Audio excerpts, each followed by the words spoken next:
La historia que voy a contarles hoy no debería salir de mi boca. Durante décadas, mi familia guardó este secreto como quien guarda una herida abierta, con miedo, con vergüenza, con el terror de que alguien la vea. Soy Miguel Ángel Morales, el último descendiente de una familia que todos en Zacatecas preferirían olvidar. Lo que descubrí entre los muros de la casa de mi abuelo cambió para siempre mi percepción de quién soy y de qué somos capaces los seres humanos cuando la ambición y la desesperación se encuentran. Antes de continuar, te invito a que te suscribas a La Macabra Historia, el canal donde compartimos relatos de personas que descubrieron algo aterrador, conocieron a alguien con secretos oscuros o, como en mi caso, sobrevivieron para contarlo. Estas son historias reales que revelan lo que muchos prefieren callar. Dale like y comparte este video para que estas verdades ocultas lleguen a más personas. Te aseguro que lo que estás a punto de escuchar te mantendrá al borde de tu asiento hasta el final. Y recuerda, algunas puertas nunca deberían abrirse. Mi abuela Teresa siempre me decía mientras me peinaba con sus dedos arrugados: Miguel, los domingos no son nuestros, son del silencio. Yo tenía apenas 7 años cuando escuché por primera vez esta advertencia. No entendía por qué los domingos, cuando todo Zacatecas iba a misa, nosotros permanecíamos encerrados en casa, con las ventanas cubiertas por gruesas cortinas y la prohibición explícita de hacer ruido. La casona de los Morales se encuentra en el centro histórico de Zacatecas, a 3 calles de la catedral. Una construcción colonial de 2 pisos con paredes de cantera rosa y un patio interior donde mi abuelo Julián había instalado una pequeña campana de bronce. Esa campana, decía la leyenda familiar, había pertenecido a la primera iglesia de la ciudad antes de que fuera demolida en 1880. Nunca, por ningún motivo, toques esa campana en domingo, me advirtió mi abuelo una tarde de verano mientras limpiaba su viejo revólver. Si la campana suena en domingo, vendrán por nosotros. ¿Quiénes vendrían? Nunca me lo dijo. Pero sus ojos, siempre severos bajo sus cejas pobladas, se llenaban de un miedo animal cuando mencionaba el domingo. La familia Morales gozaba de cierto respeto en Zacatecas.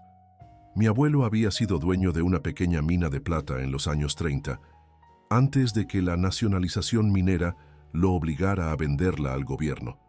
Algunos decían que había escondido parte de su fortuna en las paredes de la casa. Otros susurraban que había hecho un pacto con alguien o algo para mantener su prosperidad durante la Revolución, cuando tantas familias lo perdieron todo. Lo que sí recuerdo es que nadie visitaba nuestra casa los domingos, ni siquiera el padre Hernández, quien tomaba café con mi abuelo todos los sábados por la tarde. Era como si nuestra casona desapareciera del mapa cada 7º día de la semana. Fue en 1989, cuando yo tenía 12 años, que ocurrió el primer incidente. Mi primo Alberto, quien había venido desde Aguascalientes para pasar el verano con nosotros, no conocía las reglas. Era domingo, y mientras los adultos dormían la siesta, Alberto y yo jugábamos a las escondidas en el patio. En un momento de euforia infantil, corrió hacia la campana y la hizo sonar una vez. El sonido fue breve pero claro, como el grito de un pájaro en medio del silencio. Recuerdo haber visto el rostro de mi abuelo aparecer en la ventana de su estudio. Nunca había visto tanto terror en los ojos de un adulto. Esa noche, Alberto desapareció. La versión oficial fue que había regresado a Aguascalientes porque su madre enfermó repentinamente. Pero yo sabía que algo no encajaba. Sus zapatos seguían bajo la cama que compartíamos y su cepillo de dientes permaneció en el baño hasta que mi abuela lo tiró a la basura 3 semanas después. Cuando pregunté por Alberto, mi madre me abofeteó. La única vez que lo hizo en toda mi vida. Los domingos no se nombran a los que se han ido, dijo con lágrimas en los ojos. Nunca más preguntes por él. Pasaron los años. Mi adolescencia transcurrió entre el colegio jesuita de Zacatecas y los veranos en la casona, donde el tercer piso permanecía siempre cerrado. Nadie sube al tercer piso. Era otra de las reglas familiares que nunca cuestioné hasta que fue demasiado tarde. En 1998, Mientras estudiaba arquitectura en la Ciudad de México, recibí la noticia. Mi abuelo Julián había fallecido. Regresé a Zacatecas para el funeral, que se realizó un martes. Lo enterramos en el Panteón de la Purísima, donde los Morales tenían un mausoleo familiar desde hacía generaciones. Fue durante la lectura del testamento que mi vida cambió para siempre. El notario, un hombre pálido y nervioso llamado Gutiérrez, leyó las últimas voluntades de mi abuelo con una voz que temblaba ligeramente. A mi nieto Miguel Ángel Morales le dejo la casona familiar con una condición. Deberá residir en ella y mantener las tradiciones familiares. Si incumple esta condición, la propiedad pasará a la iglesia de Santo Domingo. Junto con la casa, le entrego la llave del tercer piso, que solo podrá abrir el primer domingo después de mi muerte. Lo que encuentre allí es su herencia y su responsabilidad. Mi madre soltó un grito ahogado. Mi padre, quien nunca se había llevado bien con mi abuelo, palideció. El notario me entregó un sobre sellado que contenía una llave antigua de hierro forjado y un papel amarillento con instrucciones escritas a mano. «Protégelo con tu vida», me susurró el notario al oído. Algunos legados son también maldiciones. El primer domingo después del funeral, regresé solo a la casona. Mi madre se negó a acompañarme y mi padre había regresado a Ciudad de México argumentando asuntos de trabajo urgentes. La casa nunca me había parecido tan grande ni tan silenciosa. Subí las escaleras hasta el segundo piso y luego busqué la estrecha escalera que conducía al tercero. Estaba oculta detrás de un armario en el pasillo principal, tal como indicaban las instrucciones de mi abuelo. La puerta al final de esas escaleras era de roble macizo, reforzada con hierro. La llave entró en la cerradura con un chirrido metálico que resonó en toda la casa. Al abrir la puerta, el olor fue lo primero que me golpeó.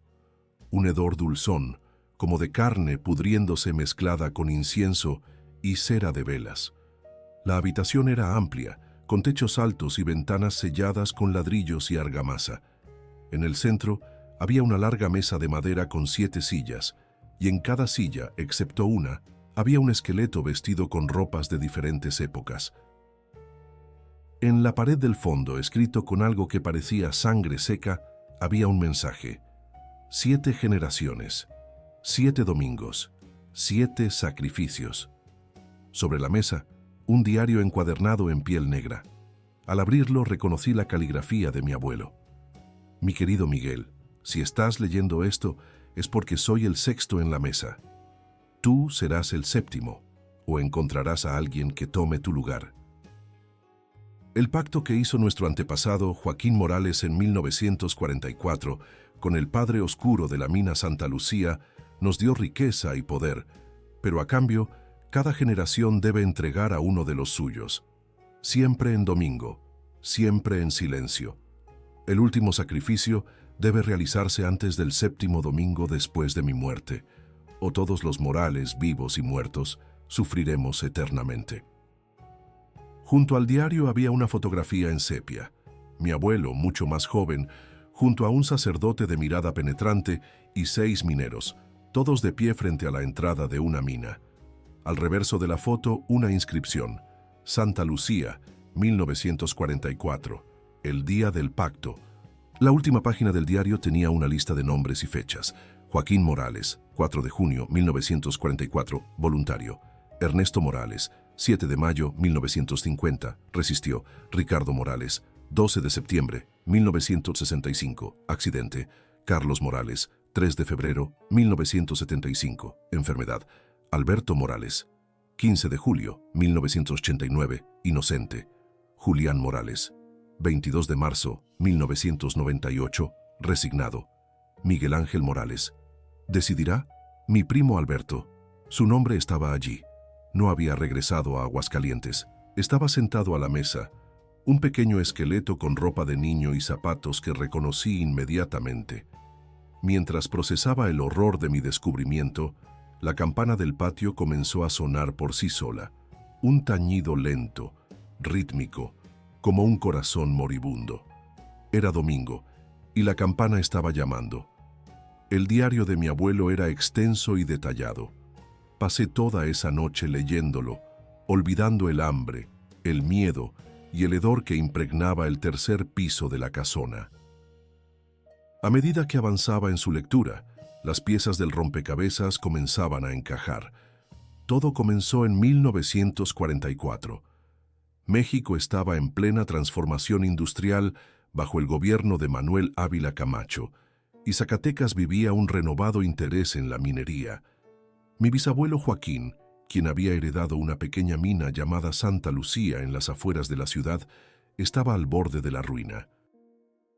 La veta de plata que había sostenido a la familia durante generaciones se había agotado, y los acreedores amenazaban con quitarle todo. Desesperado, Joaquín acudió al padre Sebastián, un sacerdote español que había llegado a Zacatecas huyendo de la guerra civil en su país. Se rumoreaba que el padre Sebastián practicaba rituales que la iglesia oficial condenaba, una mezcla de catolicismo con antiguas creencias prehispánicas y oscuras tradiciones traídas de España. El 4 de junio de 1944, un domingo, Joaquín, el padre Sebastián y 6 mineros descendieron a lo más profundo de Santa Lucía. Según el diario, encontraron una cámara natural que no aparecía en ningún mapa. En el centro de esta cámara había un altar de piedra tallado con símbolos que ninguno de ellos reconoció. Lo que sucedió en esa cámara, escribió mi abuelo, selló el destino de nuestra familia para 7 generaciones. El padre Sebastián habló en una lengua antigua, mientras los mineros cavaban alrededor del altar. Debajo encontraron un cofre de metal negro que parecía absorber la luz de las lámparas.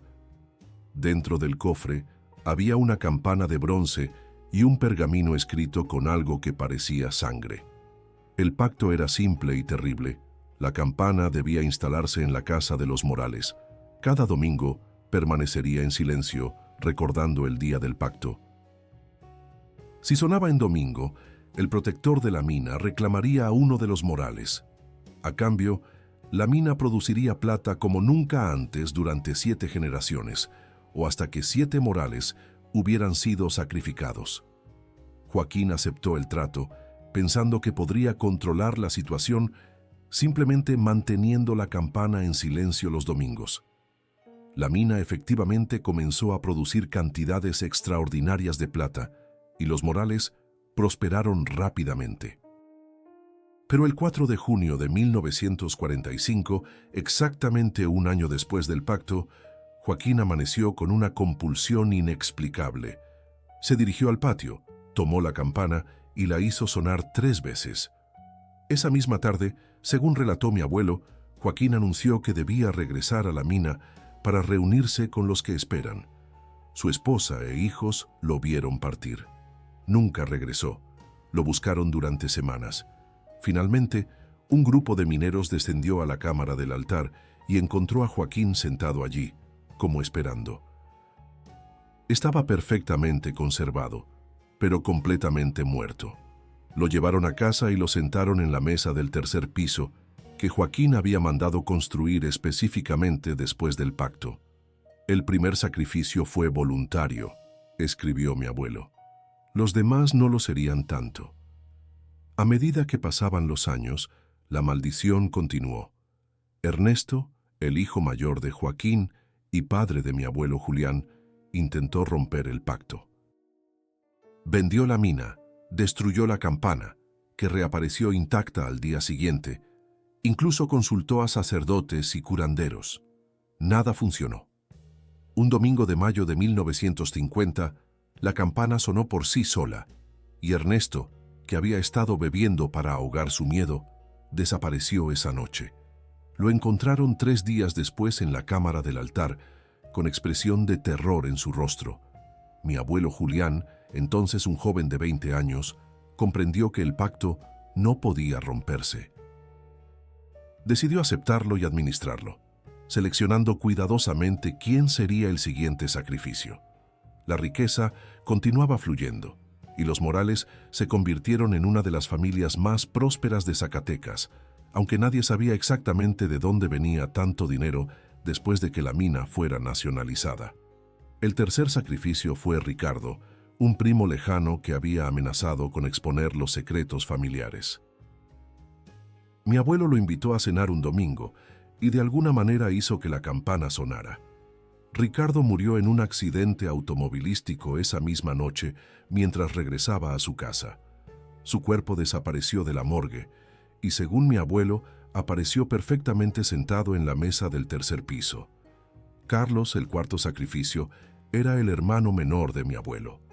Había contraído tuberculosis y estaba muriendo lentamente. Mi abuelo lo convenció de que el pacto podría darle una mejor muerte. Un domingo de febrero de 1975, la campana sonó y Carlos simplemente se desvaneció de su habitación en el hospital. Lo encontraron en la mesa y luego estaba Alberto, mi primo, un niño inocente que no conocía las reglas. Su curiosidad lo llevó a tocar la campana y su destino quedó sellado. Mi abuelo intentó salvarlo, ofreciéndose en su lugar, pero el pacto no aceptó el intercambio. Alberto desapareció esa noche y mi familia inventó la historia de su regreso a Aguascalientes. «El sexto seré yo», escribió mi abuelo en las últimas páginas del diario. «He vivido con esta carga demasiado tiempo. Cuando leas esto, Miguel, yo ya estaré en la mesa. La campana me llamará un domingo y aceptaré mi destino. Pero tú eres el séptimo, el último. Con tu sacrificio el pacto se completará y los Morales quedaremos libres. O puedes buscar a alguien que tome tu lugar, pero debes saber que esa persona debe llevar sangre Morales o el pacto no lo aceptará». Las últimas líneas del diario me helaron la sangre. La campana siempre sabe quién es el próximo. Cuando suene para ti, no intentes escapar. Solo empeorará las cosas. Los que resisten sufren más. Los que aceptan encuentran paz en la mesa. Cerré el diario y miré los 6 esqueletos sentados a la mesa. Mi familia, mi legado, mi maldición. La campana en el patio seguía sonando, cada vez más fuerte. Bajé corriendo las escaleras, determinado a silenciar la campana que no dejaba de llamarme. Al llegar al patio la encontré oscilando por sí sola, como si una mano invisible la estuviera agitando rítmicamente. Intenté tocarla, pero estaba ardiendo. El metal brillaba con un resplandor rojizo antinatural. Esa noche no pude dormir.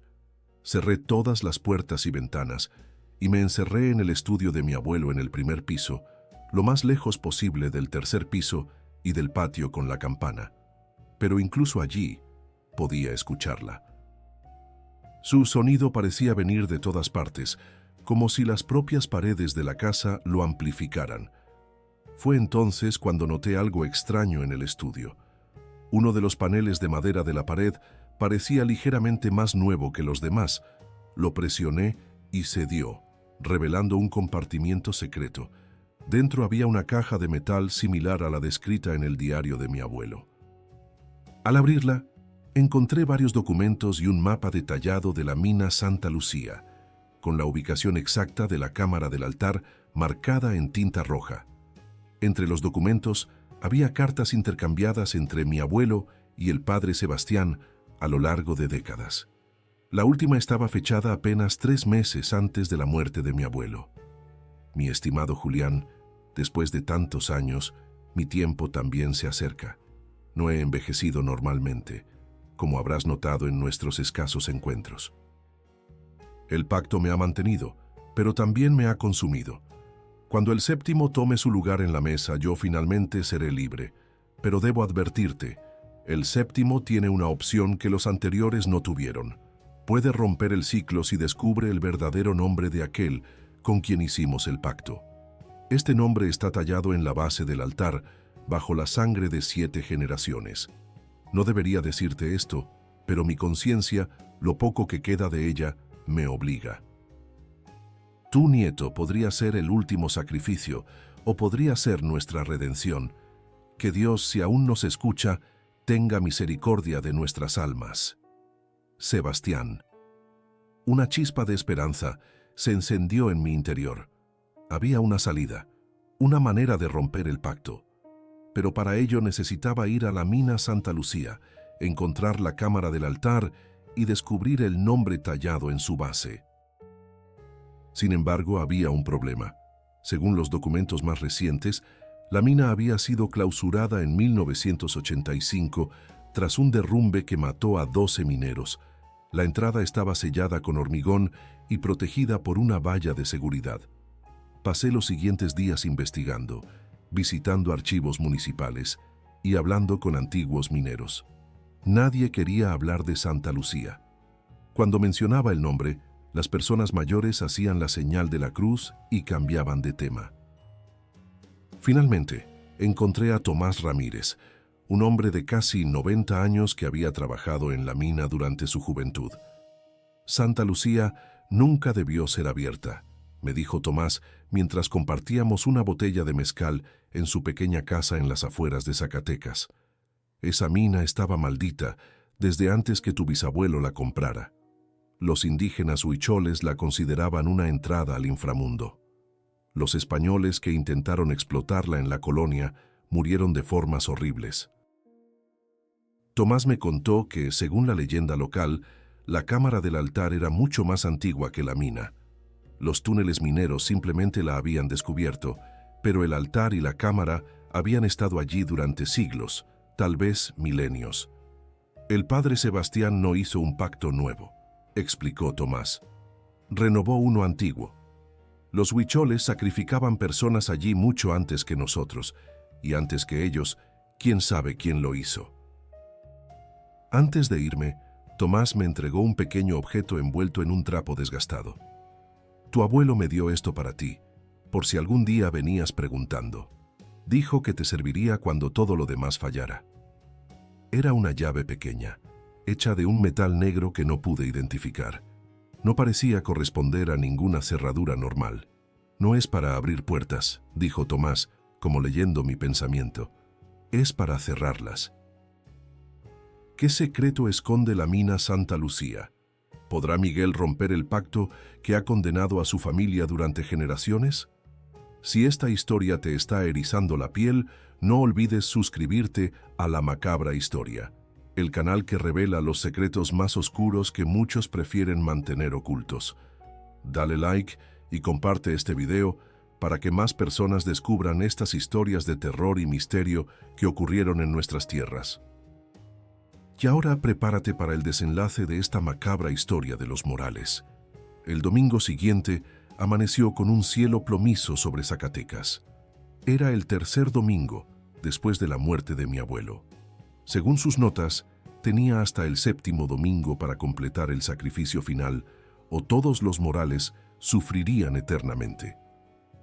Equipado con linternas, cuerdas y herramientas para excavar, me dirigí a la mina Santa Lucía al amanecer. La entrada principal estaba efectivamente sellada con una gruesa pared de hormigón, pero Tomás me había hablado de una entrada secundaria, un ducto de ventilación oculto entre los matorrales en la ladera norte de la montaña. Encontré el ducto tras una hora de búsqueda.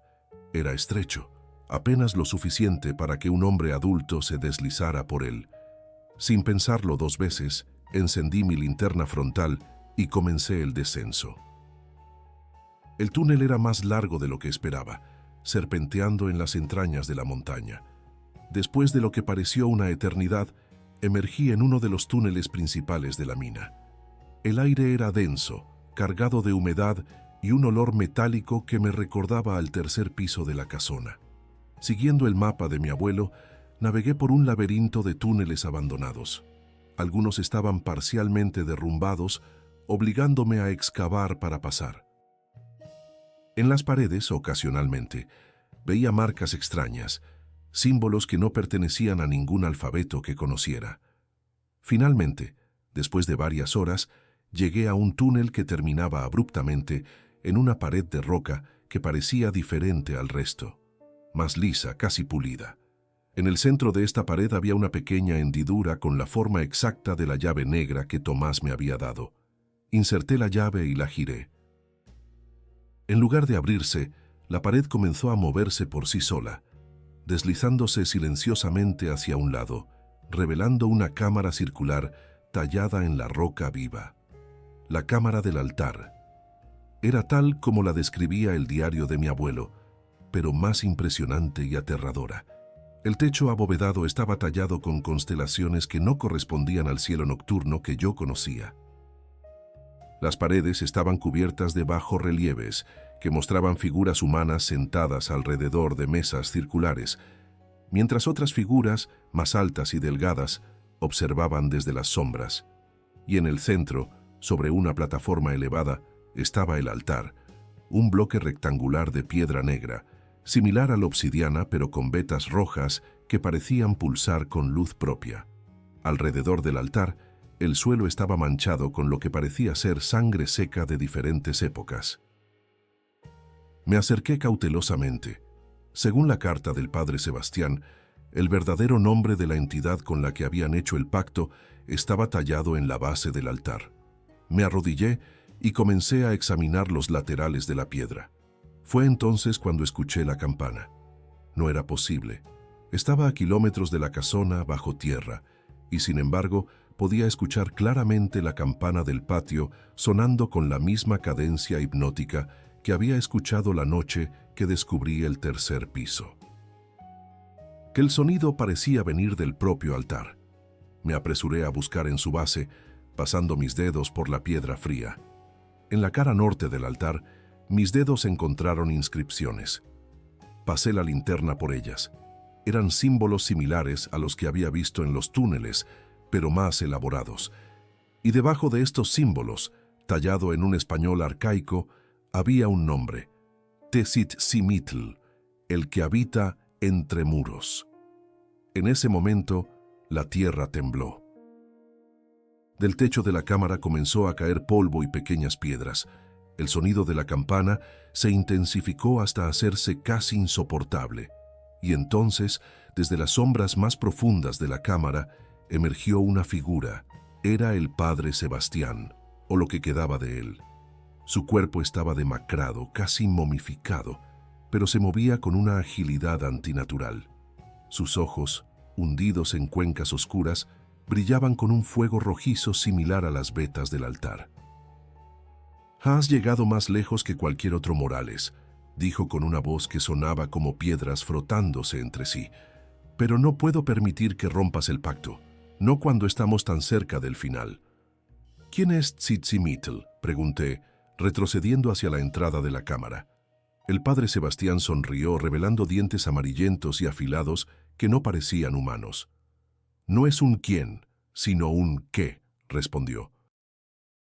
Los aztecas lo conocían como un devorador de hombres que habita entre dimensiones. Los españoles lo llamaron demonio. Yo lo llamo socio. Explicó que Tzitzimítl no quería almas ni sacrificios sangrientos. Lo que deseaba era más sutil y terrible. Quería observar. Observar el miedo, la desesperación, la culpa que carcomía a una familia a lo largo de generaciones, sabiendo que uno de ellos tendría que morir para que los demás prosperaran. Se alimenta de ese miedo, dijo Sebastián. De esas decisiones imposibles, de padres sacrificando hijos, hermanos traicionando hermanos. La mesa del tercer piso es su palco de observación y los esqueletos son sus trofeos. Mientras hablaba, noté que su cuerpo fluctuaba, como si no pudiera mantener su forma física. A veces parecía el anciano sacerdote, y otras veces algo mucho más antiguo y terrible asomaba bajo su piel. «Mi tiempo también se acaba», confesó. «He sido su sacerdote, su guardián, durante demasiado tiempo. Cuando el séptimo Morales tome su lugar en la mesa, yo también seré libre. Por favor, Miguel, acepta tu destino. Ven conmigo ahora, voluntariamente, como lo hizo tu bisabuelo Joaquín». Extendió una mano huesuda hacia mí. La campana sonaba cada vez más fuerte, resonando en mi cabeza, nublando mis pensamientos. Por un momento, sentí la tentación de aceptar, de terminar con todo, de unirme a mi familia en esa macabra mesa. Pero entonces recordé la llave negra que aún sostenía en mi mano. «No es para abrir puertas», había dicho Tomás, «es para cerrarlas». En un movimiento rápido me lancé hacia el altar y clavé la llave en el centro de la inscripción con el nombre Tzitzimítl. La llave se hundió en la piedra como si fuera mantequilla. El efecto fue inmediato y devastador. La cámara entera comenzó a colapsar. Grandes bloques de piedra caían del techo. El altar se partió por la mitad, revelando un abismo de oscuridad debajo. El padre Sebastián gritó con una voz que ya no era humana, mientras su cuerpo se desintegraba en polvo y sombras. «Insensato», fueron sus tentar nuevamente a continuar editarimas palabras antes de que su forma se disolviera completamente en la oscuridad. La campana dejó de sonar abruptamente. En el repentino silencio pude escuchar el crujido de la roca a mi alrededor.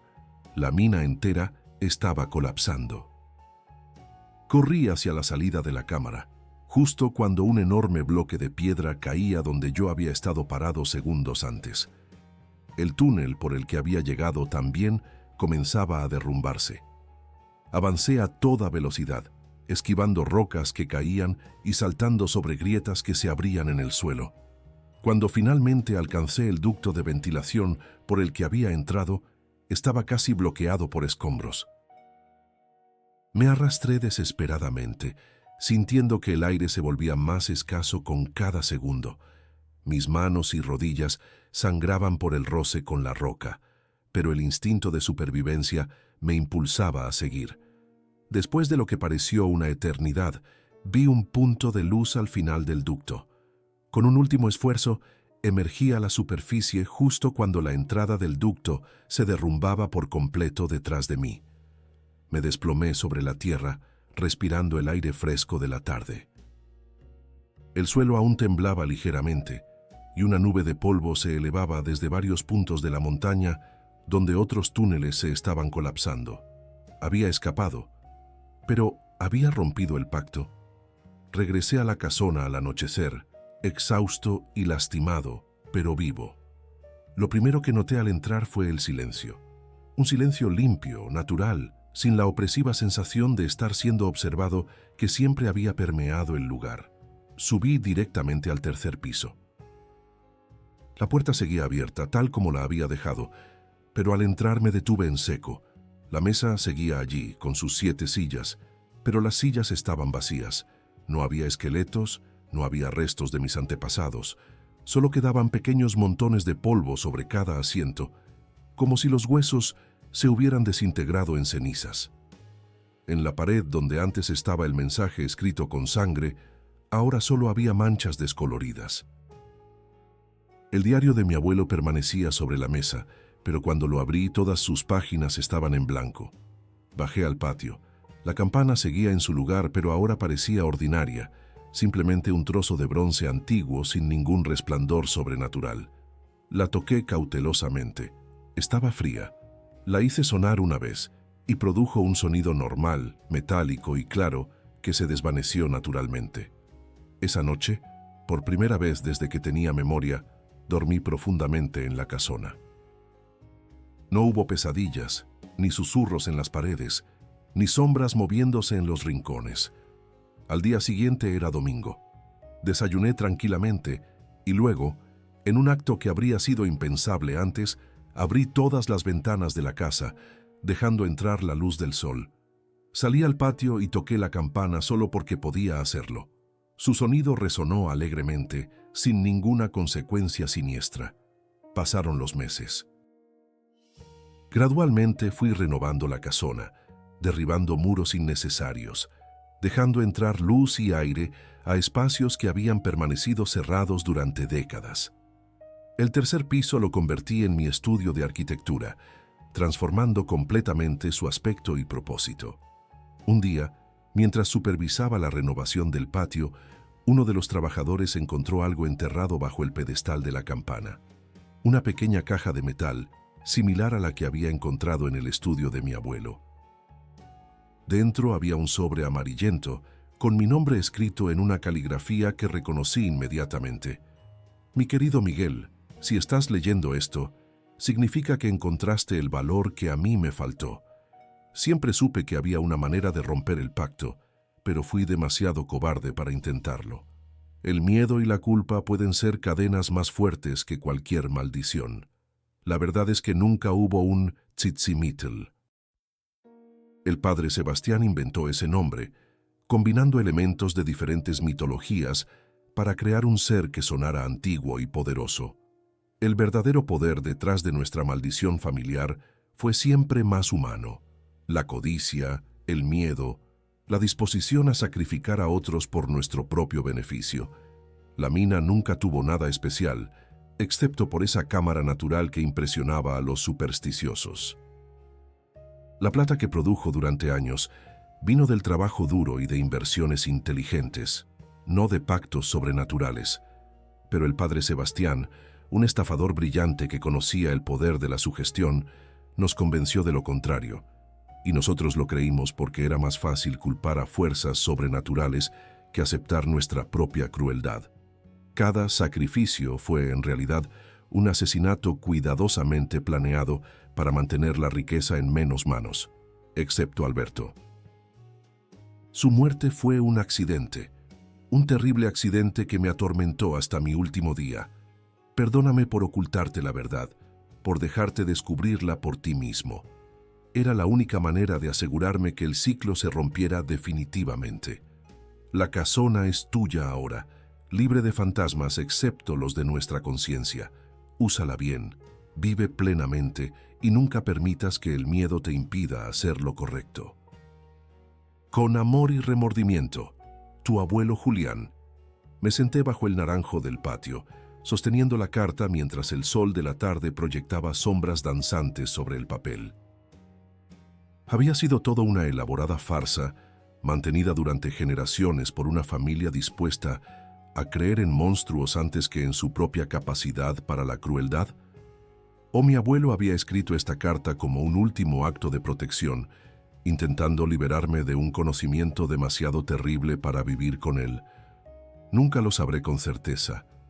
Lo que sí sé es que la casona de los Morales ya no guarda secretos ni maldiciones. Los domingos son días como cualquier otro, llenos de luz y vida. La campana sigue en su lugar, no como un recordatorio de pactos oscuros, sino como un testamento a la capacidad humana para liberarse del miedo y la superstición. A veces, en las noches muy silenciosas, creo escuchar susurros en las paredes. Pero son solo ecos del pasado, memorias que se desvanecen como el polvo en que se convirtieron los ocupantes de aquella mesa macabra. Y si alguna vez sienten curiosidad por la mina Santa Lucía, les advierto que no la busquen. No porque guarde algún secreto sobrenatural, sino porque sus túneles colapsados son un peligro muy real para cualquiera lo suficientemente insensato como para aventurarse en ellos. Algunas historias deben quedar enterradas, no por miedo a maldiciones ancestrales, sino por respeto a los muertos y a las lecciones que nos dejaron. Si has llegado hasta aquí, te agradezco profundamente por acompañarme en este viaje por los oscuros secretos de mi familia. Las historias como la mía existen en cada rincón de nuestra América Latina, esperando ser descubiertas y contadas. Te invito a suscribirte a La Macabra Historia, donde cada semana desenterramos relatos de personas que, como yo, han sobrevivido para contar lo inexplicable. Dale like a este video si quieres que sigamos explorando los misterios de Zacatecas y otras regiones con historias similares. Comparte este video con alguien que disfrute de las historias de terror basadas en hechos reales. Y recuerda, algunas tradiciones familiares están mejor olvidadas y algunos secretos deberían permanecer sellados entre muros. Hasta la próxima historia, donde lo real y lo imposible vuelven a encontrarse.